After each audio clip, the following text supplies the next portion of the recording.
Paul O'Sullivan thinks he has nailed Mkhwanazi. He walked into the commission feeling like a hero for suggesting that Mkhwanazi is not the hero people think he is. O'Sullivan claimed that Inbanathan Kistaya, a controversial businessman and supplier who has previously been investigated for irregular SAPS contracts, allegedly bought and gifted an expensive Louis Vuitton bag to General Mkhwanazi, but what he didn't see coming while trying to dirty Mkhwanazi was that the commission will turn to start asking him uncomfortable questions.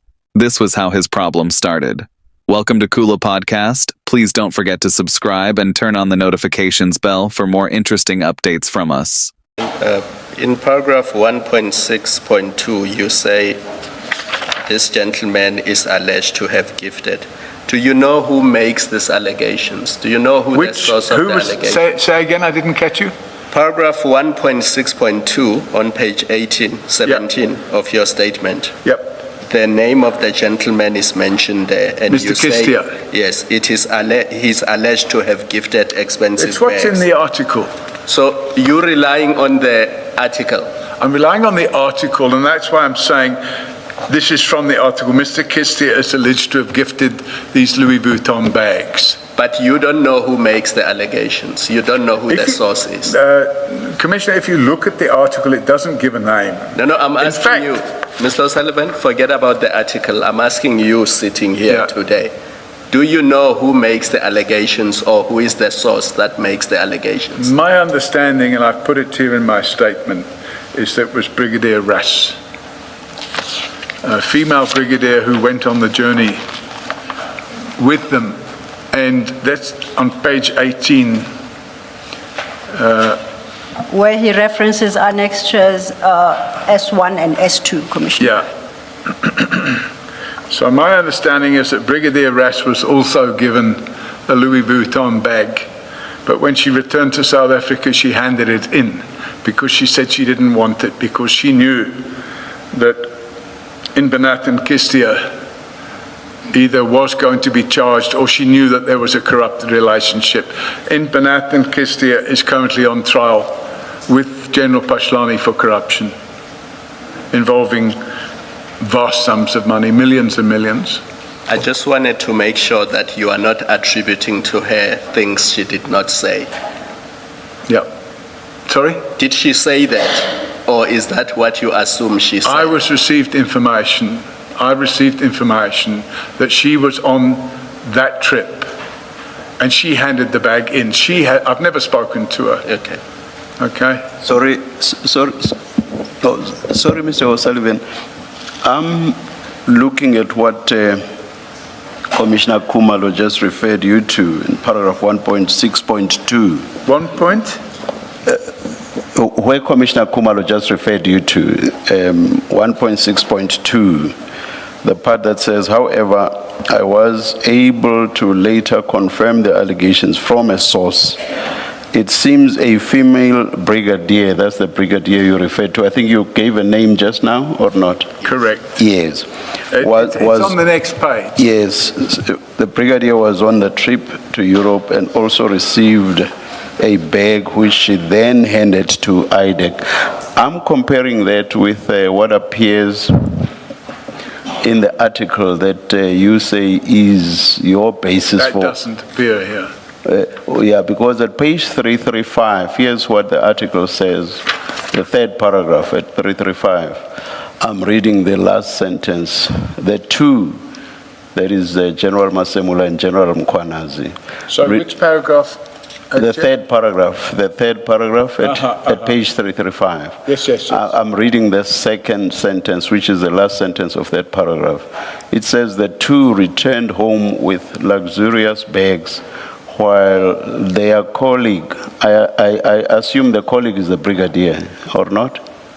So, Commissioner, in my opinion, this story is possibly slightly wrong, because my understanding is that the person that was snubbed wasn't snubbed, but also got a Louis Vuitton bag and brought it back to South Africa and handed it in with a sworn statement. So that part of the article is wrong. Pardon? So that part of the article is wrong. Yes. Oh, all right. I just wanted to check that because you That's basically... my understanding. Yes. Commissioner. Yeah. Can I just clarify from your response, the question and response by Commissioner Khumalo, and your reference to that Brigadier Russ, your statement as it reads does not say she reported General Masemola and Mkhwanazi. After being grilled by Commissioner Khumalo regarding his explosive corruption allegation against General Mkhwanazi, Paul O'Sullivan is forced to admit that he doesn't actually have concrete proof. However, instead of backing down, O'Sullivan points to a cover-up by a government anti-corruption unit to keep his theory alive. Let's watch how he shot himself in the leg. Paul O'Sullivan, roll the clip. Be as prompt as I can, Yes. and succinct as I can. I had knowledge of this allegation from whenever it was, 2022. And I didn't do anything about it because it's just a media article. But what happened was, after the July 2025 media conference of General Mkhwanazi, I started putting bits and pieces together. And one of the things I did was I instructed my attorneys in November 2026 to issue a subpoena to IDAC. And I've evidenced the subpoena as S1 and S2. S1 being the subpoena and S2 being the reply from IDAC. But the important thing for me is if you look at page 18, the reply to the subpoena sought to obtain evidence of these so-called Louis Vuitton bags. And the reply I got from IDAC to my lawyers was, quote unquote, "These are criminal matters that remain active, and IDAC cannot share any of the information and or documentation requested in paragraphs 1 to 4 of the subpoena." That's all the evidence I have. So it's not a smoking gun. You've got a newspaper article, an attempt by me to validate the newspaper article by issuing a subpoena, and IDAC's response saying, "This is a live investigation. I'm not giving you an answer to your subpoena." And commissioners, I'm saying, surely that gives the impression that there is something here. There's something going on with these Louis Vuitton bags. Mr. Sullivan, can I ask you this question? In paragraph 1.6.2, you say this gentleman is alleged to have gifted. Do you know who makes these allegations? Do you know who the source of the allegations? Say again, I didn't catch you. Paragraph 1.6.2 on page 17 of your statement. Yeah, I supplied that to General Mabasa. As a result of what I found out, I then phoned that witness and told him to go into hiding because I believed that they would have tried to murder him. Now, at your paragraph 1.3.6, Maybe before you do 1.3.6, Yes. Mr. O'Sullivan, you in 1.3.5, you said that you received this call from Mr. Mabasa unsolicited after you had given, I think you said, General Dramat. In your statement, you say General Shadrach Sibia. Is that a correction? Is it Sibia or Dramat? I think it was both of them. Well, later on you do speak of giving them both a report. Yes. But here at the beginning where you speak about what results in the unsolicited telephone call from Yes. General Mabasa, you say you had shared information of your investigation with Sibia. I just want to correct the fact. Is it General Sibia? Is it Dramat? It was Is it General both? Sibia and General Dramat. At this point. Yes. Okay, thank you. Whatever I supplied to General Sibia at that moment in time, I used to also supply to General Dramat because I didn't want a single point of entry. I wanted there to be knowledge at different levels within the police about what was going on. In fact, I even went to the office of General Dramat and had a meeting with him about Radovan Krejcir. Thank you. Thank you, Mr. Thank you, Commissioner Baloyi. At your paragraph 1.3.6, you say about an hour after you left General Mabasa's office, you got a call from a source advising you that he has been informed by Mr. Krecher that General Mabasa was on his way to see him with a file he had obtained from you. Now, I'm not going to ask you who your source is. And we're utilizing at the highest level in the criminal justice system their contacts to enable them to continue with their criminal activities undetected. Thank you. If you are ready, then we're ready to turn to the next set of relationships, and this time it's between Radovan Krecher and General Mabasa on the one hand, and Colonel Steyn on the other. Yes. I would perhaps suggest that you consider reading paragraph 1.3 and overleaf under the heading 1.3 at page 5. Yes. That would give us an introduction into the topic, and then you could highlight what you consider particularly important under background at page 6. You don't have to deal with that page extensively. So for that purpose, I'll just read out 1.3, and I say that in this section I will first give background information on Mr. Krecher, then I will deal with senior police officials who I identified were on Radovan Krecher's payroll. I refer to the case of Krecher for 3 reasons. First, it is another obvious example showing that the issue of criminals infiltrating the police, ostensibly prompting the press conference of General Mkhwanazi, is nothing new.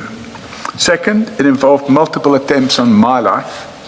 Third, it involved a corrupt police officer who resurfaced as a witness at this commission. Now, when I refer to him as a corrupt police officer, that is my opinion, because he hasn't been convicted of that, but I'll explain why I refer to him as a corrupt police officer. And then, if I may move forward, I've given some background information on page 6. It's not my intention to read through that. It's there, it's on the record. Yes. In respect of page 7, I talk about Mr. Krecher and General Mabasa.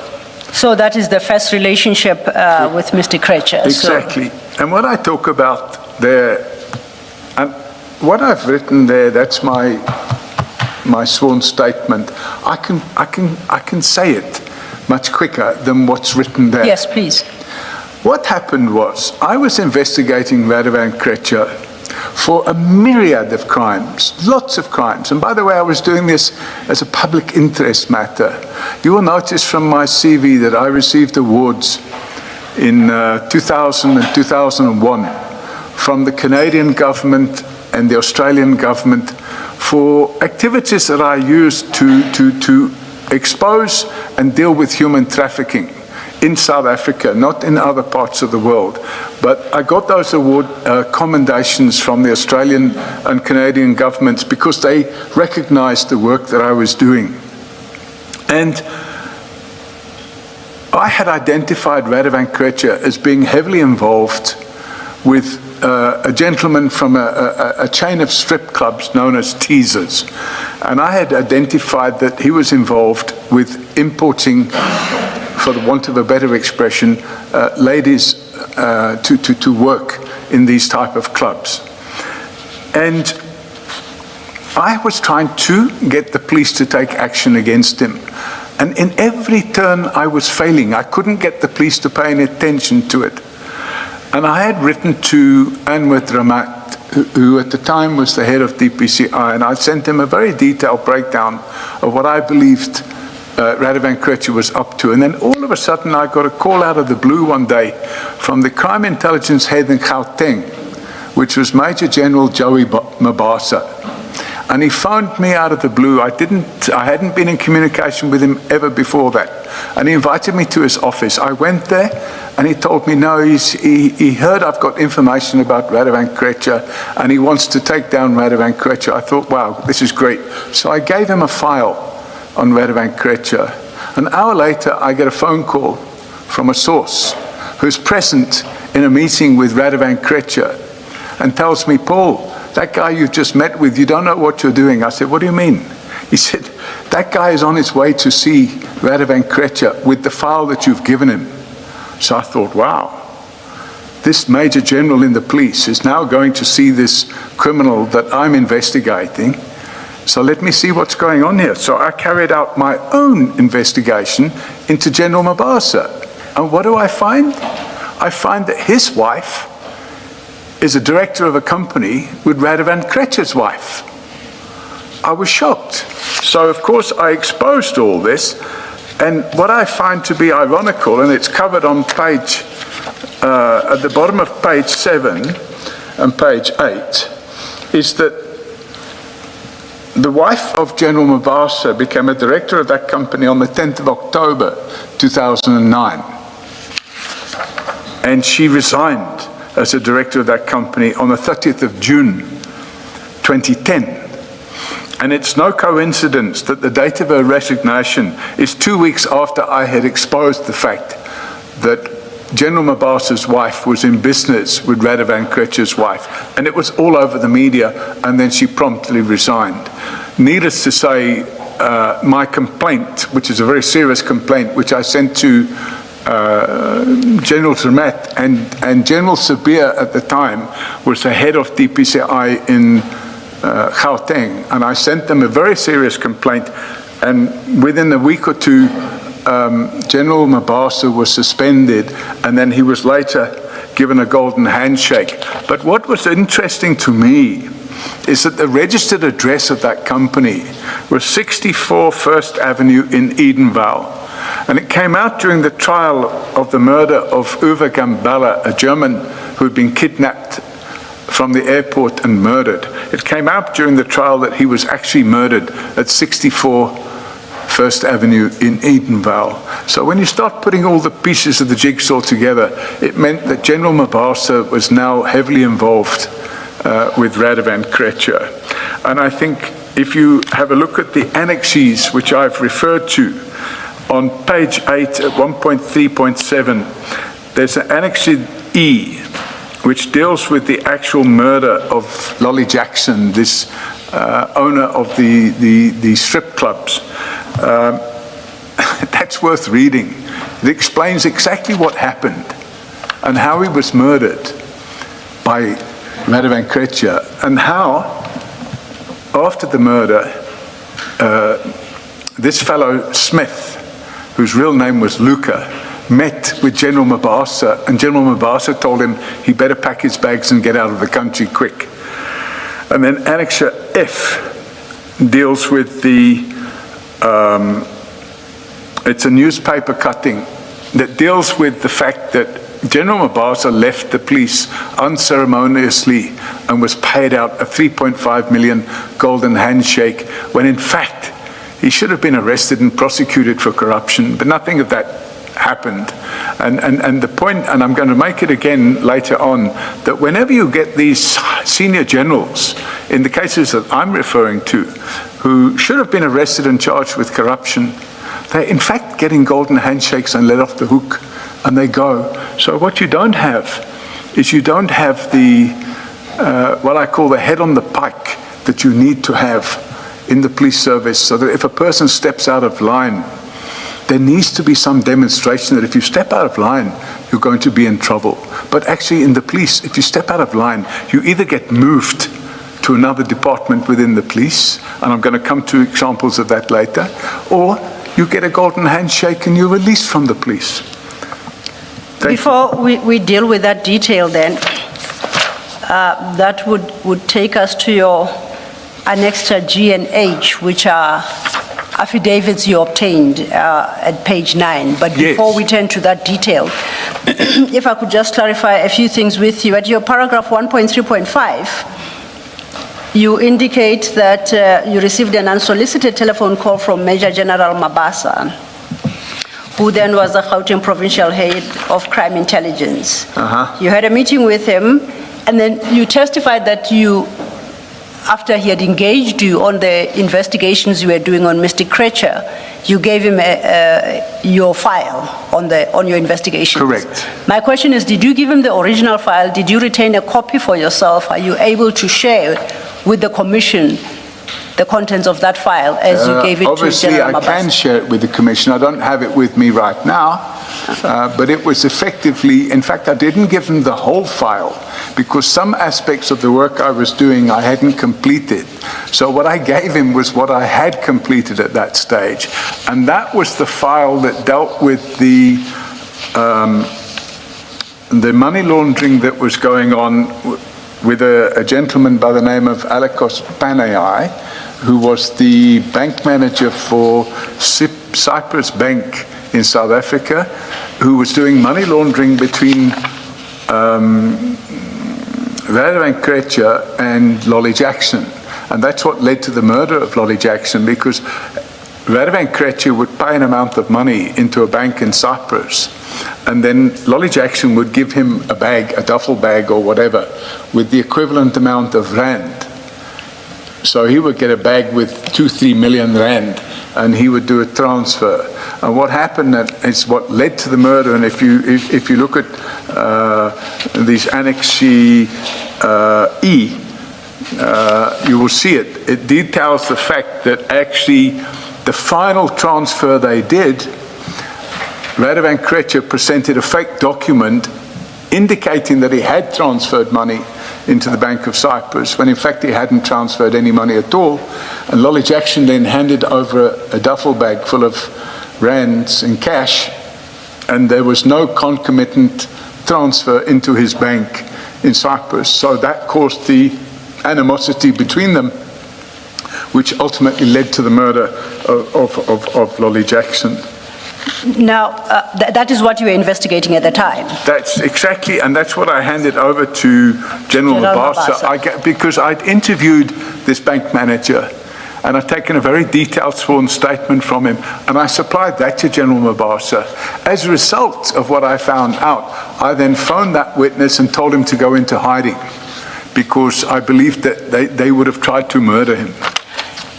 Now, at your paragraph 1.3.6, Maybe before you do one. A long, long time. What's the point of diverging? What are you seeking to establish, or what are you seeking to convey to us by diverging on this? Commissioner, if one looks at, and later we will come to it because I've had the media conference of General Mkhwanazi transcribed. If one looks at the transcript, it looks like, wow, this is something that's going on, it's just happening. But actually it's been going on for donkey's years. And to have it suddenly thrust into the public eye on the 6th of July last year, I will be later explaining that in my opinion, that actually there's another motive for what happened last year, and we'll come to that later, Commissioner. thank you, Chair. And in fact, the point about Senior Superintendent Pete Mayer you make at your page 3, at the top of page 3, that first paragraph, what you just alluded to. Yes, I mentioned, sorry, ma'am, I didn't catch No, it. I was saying the point about the arrest of Senior Superintendent Pete Mayer Yes, yes. you make at The matter of Mr. Brett Kerbel, issues that related to Mr. Stemmet and even Mr. Nassif, but the context related to the decision that had been taken by Mr. Vusi Pikoli to prosecute General Silebi. And then Mr. Mshe, or Advocate Mshe, came in to replace Mr. Pikoli, but he was an acting NDPP. And this is how I then got involved. Advocate Mshe wanted to know whether or not he should reverse the decision of Advocate Pikoli. A 4-person panel was appointed to look at that decision by Mr. Pikoli and to pronounce on whether the 4 people were of the view that Mr. Pikoli was correct in taking the decision. I chaired that 4-person panel, and our decision was that Mr. Piccoli's decision was correct. I thought I should just place it on record that I had that involvement on some of the issues or some of the facts that you are touching on.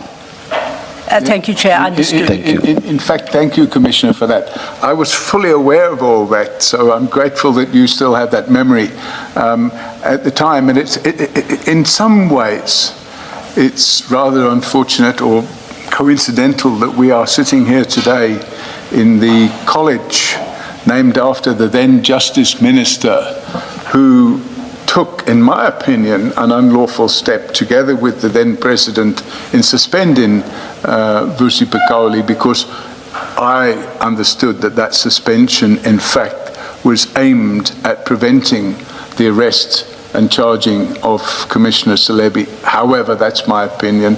But obviously, I was very happy when in January of 2008, that four-man committee issued the It was a four-person. We actually had a woman. There you go. I used the word man as in human.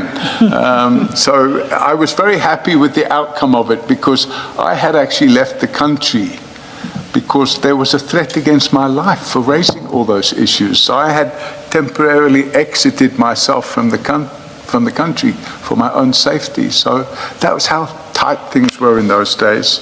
Thank you. Thank you, Chair. Thank you, Mr. O'Sullivan. But as I understand, your testimony today doesn't relate to that part of things that the Chair highlights. He's just placing it on record. You are dealing with the criminal charges and trials that subsequently took place. And I think if you want to get the crux of what I'm saying, it is that the Agliotti Syndicate, which was a drug cartel and counterfeit cigarette cartel, they had well and truly infiltrated the criminal justice system and were utilizing, at the highest level in the criminal justice system, their contacts to enable them to continue with their... O'Sullivan is still trying to act smart and make Mkhwanazi feel small. He suggests that Mkhwanazi is not the hero people think he is. He is saying that because Mkhwanazi is a top-ranking police insider, he had long been fully aware of this deep criminal infiltration. By saying this, O'Sullivan is questioning Mkhwanazi's motives, essentially asking why the general waited until July 2025 to suddenly blow the whistle on massive corruption, claiming that sophisticated criminal syndicates had deeply infiltrated South Africa's police, courts, and government, a problem he had known about for years. Let's hear it directly from him. O'Sullivan, roll the clip. I've gone through my statement and highlighted what I consider to be the relevant, vital components. So at 1.1, I've used the headline, "Penetration of the criminal justice system by organized crime is not new." And then I've said, despite General Mkhwanazi's dramatic press conference where he purported to blow the whistle on infiltration of the criminal justice system by organized crime, criminals have been able to successfully penetrate the criminal justice system long before 6th of July 2025. There are many instances of such, and I will deal with some very well-known matters below. And then I've said the point needs to be clear. This is not a new phenomenon. It's been going on for very many years. Not only is it not new, but it will also be my evidence that General Mkhwanazi has known about the links between organized crime and the police for many years. It's not something he suddenly became aware of last year. I will also testify that one of the cornerstones of General Mkhwanazi's complaint, interference by the Minister of Police, is something that happened way back in 2011, at which time General Mkhwanazi elected to unlawfully comply with said ministerial interference. And I'll come back to that later, Commissioners. Thank you. Just two questions for me before we move to the next topic. You suggest that, as you call it, the penetration of criminal justice system by organized crime is not new. Would it be a fair